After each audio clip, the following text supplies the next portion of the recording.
Hey everyone, this is Dylan and welcome to Blumhouse. Today I'll be doing a review of The Lie, which is now streaming on Amazon Prime. I thought I was going to have to film these reviews kind of late in the day. When I hopped onto Amazon Prime last night, about 7 o'clock is when these movies started showing up. So there's 2 reviews that will go out today, so make sure to check out my other review on the other Welcome to Blumhouse movie. So The Lie originally premiered at the Toronto International Film Festival on September 13th, 2018, but it did not secure distribution rights until Amazon decided to purchase it, and it now has premiered on October 6, 2020. So if you're watching this today, that means it's out on Amazon Prime today, so you can watch it for free with an Amazon Prime account. This movie was directed by Veena Sud.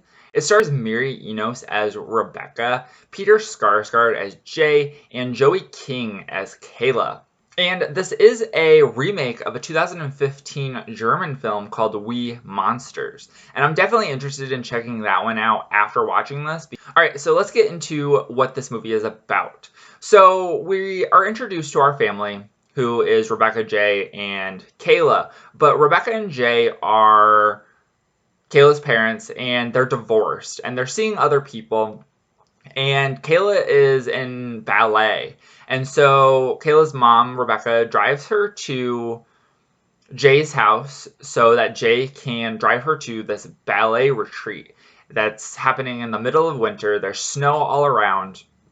And on the way to this ballet retreat, which I guess is a few towns over, they drive by a bus stop, and Kayla's like, hey, stop, this is my friend here. And so she's like, hey, get in, I'm also going to this ballet retreat, but my dad was like, take the bus. So Kayla and her friend Brittany are now in the car with her dad, and Brittany, the conversation is very strange.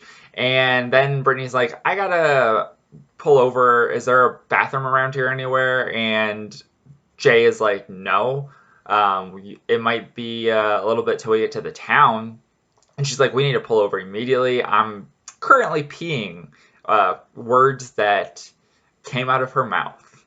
And so Kayla and Brittany go off into the woods, and then Jay is like, all right, it's been long enough, and he starts to walk into the woods to try to find them. He hears a scream, and then he's like, oh, what the heck is going on? And so he runs and he finds a bridge. And on this bridge is Kayla, and she's sitting on like the rail over top a frozen river.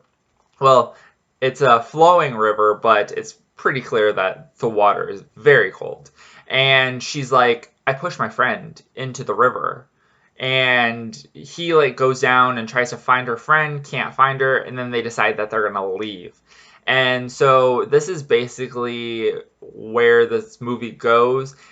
Jay then tells Rebecca what had happened, and they have to try to figure out what they're going to do to prevent Kayla from getting in trouble or going to jail because she pushed her friend over this bridge. So that's where I'm going to leave the synopsis. All right, so let's get into what I liked and did not like about this movie. So I thought that the acting in this entire movie was pretty good, like excellent. I think that Miri Enos and Peter Skarsgård specifically were quite good actors in this movie. This movie does have, well, I don't know, specifically for me, I was so anxious during this entire movie because I was like, oh my gosh, because things happen and I'm like, oh my gosh, why? If you just did something differently, it wouldn't have turned out like that. All right, so then let's get into what I did not like about this movie.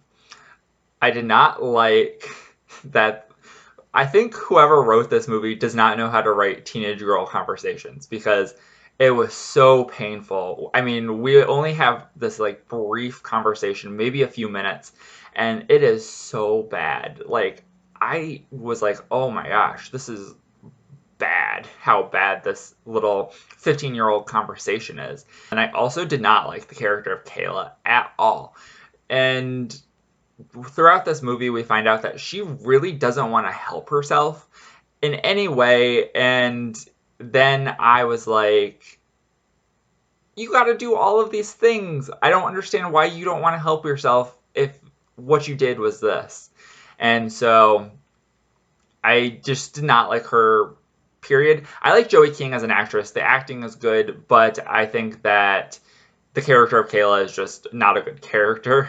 Okay, so I'm going to give a spoiler alert. I'm not going to give spoilers, but I'm going to mention something that happens, but in very vague terms, which is there's a big twist in this movie.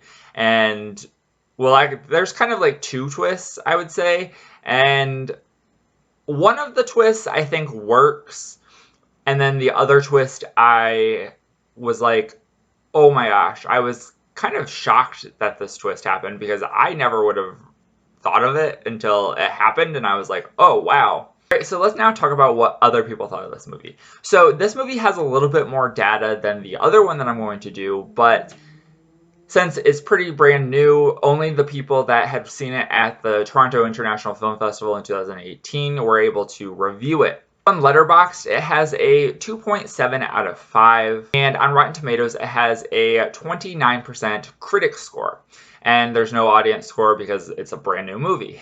Overall, I think that this movie is very watchable, and it's definitely maybe not the best movie, and at least somewhat enjoyable, especially with this twist. And I think that the acting is really good, and the setting in this winter town is also quite good, so I would definitely recommend you check it out. And if you have Amazon Prime, you can just check it out for free. So that is it for this review. I hope you guys enjoyed. Make sure to check out my other video on the other Welcome to Blumhouse movie that came out, Black Box. And if you're not already subscribed and you'd like to be, please hit that subscribe button down below and give this video a like if you liked it. Thank you guys for watching and have a great day. Bye.